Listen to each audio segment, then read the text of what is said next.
Okay, isa sa dapat nating matutunan sa angles para maging holistic yung ating, pag-aaral sa trigo is yung apotem, 'no?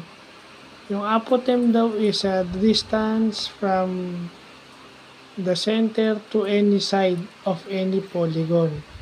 So, ah, yung apotem meron siyang angle na involved, okey? Yung angle na involved na tangent yung ginagamit, so kaya natin kinuha. The distance between the center and midpoint of any side. So, ibig sabihin, center nung polygon, center nung polygon and then, yung midpoint ng any side. So, kahit anong sides, depende kung ilang sides siya meron. So, usually, hanggang 12 sides o hanggang dodecagon.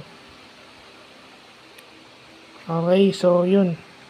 Yun yung magandang natututunan natin ngayon. So, bukas yung pyramid, yung triangular pyramid na angle, and then yung dihedral angle. So, yun lang po.